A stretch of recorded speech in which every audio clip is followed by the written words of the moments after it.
ఏపీలోనే నాకు దిక్కు లేదు, ముఖ్యమంత్రి అవ్వడానికే నాకు ఏపీలోనే దిక్కు లేదు, తెలంగాణలో ఎందుకు అవుతాను నేను అని పవన్ కళ్యాణ్ గారు ఒక విచిత్రమైనటువంటి వ్యాఖ్యలు చేశారండి.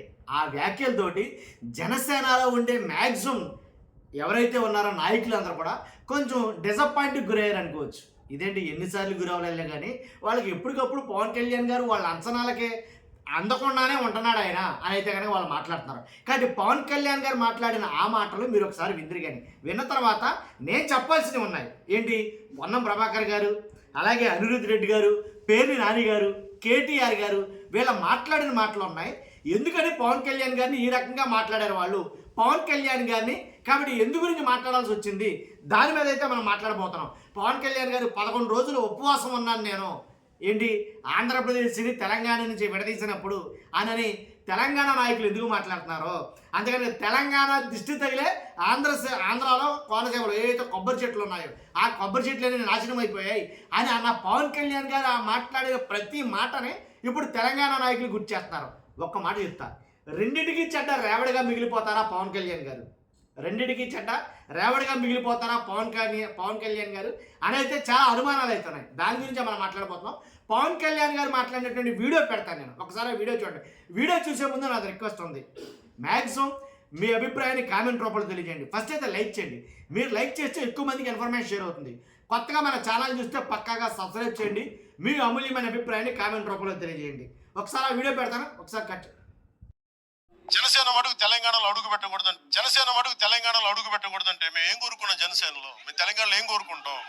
పవన్ కళ్యాణ్ ముఖ్యమంత్రి అవుతాడు ఇక్కడ, ఆంధ్రాలోనే దిక్కు లేదు, పవన్ కళ్యాణ్ ఇక్కడే ముఖ్యమంత్రి అవుతాడు. జనసేన నిజంగా పవన్ కళ్యాణ్ గారికి తెలంగాణ అంటే ప్రేమ ఉందా, లేదా ఏపీలో ఎలాగో సీఎం కాలేనని తెలంగాణలో అయినా ప్రయత్నిద్దామని ఏమన్నా ఆలోచన ఉందా, లేదా పనిగట్టుకుని నారా చంద్రబాబు నాయుడు గారు ప్లాన్ చేసి తెలంగాణకి ఏంటి పవన్ కళ్యాణ్ గారిని షిఫ్ట్ చేస్తే బెటరు, అలా షిఫ్ట్ చేస్తే లోకేష్ గారికి ఎలాంటి డోకా లేదు ఇక్కడ, కాబట్టి ఈయన ముఖ్యమంత్రి అవుతాడు, పవన్ కళ్యాణ్ గారు ఉంటే లేనిపోయిన తలపోట్లు వస్తాయి అని కావాలని పవన్ కళ్యాణ్ గారిని తెలంగాణకి షిఫ్ట్ చేసే ఆలోచన ప్లాన్ ఏమైనా ఉందా? ఎందుకని హఠాత్తుగా ప్రేమ పుట్టుకొచ్చింది తెలంగాణ మీద? ఇలా చాలా వ్యాఖ్యలు అయితే కనుక మనకు వినిపిస్తున్నాయి. ఎందుకంటే మీ అయ్యే జాగీరా తెలంగాణ, మీ అయ్యే జాగీరా, ఎవడ్రా మనల్ని ఆపేది అని పవన్ కళ్యాణ్ గారు మాట్లాడిన తర్వాత ఒక్కసారిగా తెలంగాణ నాయకులందరూ విరుచుకుపడుతున్నారు పవన్ కళ్యాణ్ గారి మీద. మా అయ్య జాగీరే తెలంగాణ, మా అయ్య జాగీరే, 4 కోట్ల తెలంగాణ వాసులు జాగీరే, ఇది మీ జాగీర్ కాదు అని చాలా ఫైర్ అవుతున్నారు పవన్ కళ్యాణ్ గారి మీద కొన్ని వ్యాఖ్యలకు సంబంధించి. అంతకుముందు జనసేన నాయకులు ఎలా అంటే కొన్ని నోటి దోల వ్యాఖ్యలు అయితే చేశారు వాళ్ళు. ఆ వ్యాఖ్యల వల్ల తెలంగాణలో చాలామంది దాని మీద వ్యతిరేకత అయితే వచ్చింది. కానీ ఏపీలోనే వ్యతిరేకత చాలా దారుణంగా ఉందిరా జనసేన మీద అంటే కనుక తెలంగాణలో పార్టీ పెట్టకముందే భయంకరమైనటువంటి వ్యతిరేకత ఎదుర్కొంటున్నారు. కానీ ప్రాంతీయత అనేది ఒకటి చూపిస్తున్నారు అక్కడ. కానీ ఉండేదేమో తెలంగాణలో, పరిపాలన మాత్రం ఏపీలో అని నిన్నటిదాకా వింటే కనుక ఇప్పుడు పరిపాలన ఏపీలో, ఇప్పుడు తెలంగాణలో పాగా వేయాలనుకుంటున్నారా?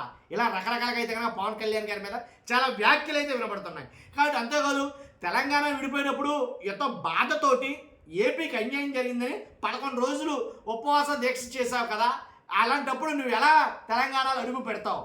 కాబట్టి తెలంగాణ దిష్టి తగిలే కోనసీమలో కొబ్బరి చెట్లన్నీ ఏంటి నాశనం అయిపోయాయని మాట్లాడి నీవు ఎలాగా తెలంగాణలో అడుగు పెడతావు అని తెలంగాణ వాసులు చాలా గట్టిగా స్ట్రాంగ్ కౌంటర్లు అయితే కనుక ఇస్తున్నారండి. ఇదంతా ఒక ఎత్తు అయితే కనుక తెలంగాణలో మాట్లాడుతూ కూడా పవన్ కళ్యాణ్ గారు వైఎస్ఆర్సీపీ జగన్ గారిని, వైఎస్ఆర్సీపీ నాయకులు తిట్టడం మరీ శోచనీయం. ఎందుకంటే వైసీపీ గోండాలు నన్ను చాలా దారుణంగా ప్రతిఘటించారు, నేను ఎదిరించాను అని కొన్ని వ్యాఖ్యలు చేశారు. తర్వాత పేర్ని నాని గారు మాట్లాడారు, ఏమని, ఇదేనా నువ్వు తెలంగాణకి వెళ్ళి 6 హామీల గురించి మాట్లాడుతున్నావు కదా, ఇక్కడ మాత్రం ఏమి చేయలేకపోయావు, హామీలు ఇవ్వలేదు, ఇక్కడ ఏపీలో మాత్రం హామీలు అమలు చేయలేదు, వాటి గురించి మాట్లాడు, నువ్వు అక్కడికి వెళ్ళి మాట్లాడతావు నీ రాజకీయం అని దగ్గర పేరు నాన్నగారు ఫైర్ అయ్యారు. ఇలా 1 కాదు 2 కాదు, నేను చెప్పే మాట ఒకటే సింగిల్ స్టేట్మెంట్, పవన్ కళ్యాణ్ గారు రెండిట్లకి చెడ్డ రేవడిగా మిగిలిపోతాడా? ఏపీలో ఎలాగో ముఖ్యమంత్రి కాడు, కానివ్వరు, దాంట్లో ఎలాంటి డౌట్ లేదు, నేను చెప్తున్నా. అలాగే నీ తెలంగాణలో అవుతారంటే కనుక తెలంగాణలో తెలుసు, ఇక్కడ ఏపీలో ఎమ్మెల్యే కావడానికే 15 సంవత్సరాలు దరిమిలా పట్టింది. మరి తెలంగాణలో ఎమ్మెల్యే కావడానికి ఇంకో 15 సంవత్సరాలు పడితే అప్పటికి అసలు ఏం జరిగాను అర్థమవుతుందా? అసలు పవన్ కళ్యాణ్ గారి రాజకీయం ఏంటి? ఆల్రెడీ పాతుకున్నటువంటి కొద్ది గొప్ప వేళ్ళు నిలబడినటువంటి వ్యక్తి ఏపీలో సీఎం అవడానికి ప్రయత్నిస్తాడా? లేకపోతే నాకు అక్కడ దిక్కు మొక్కు లేదు, నేను ఏపీలోనే సీఎం అవ్వట్లేదు, నా మీద పడి ఏడుస్తారు ఎందుకురా బాబు అని చెప్పేసి మాట్లాడతారా?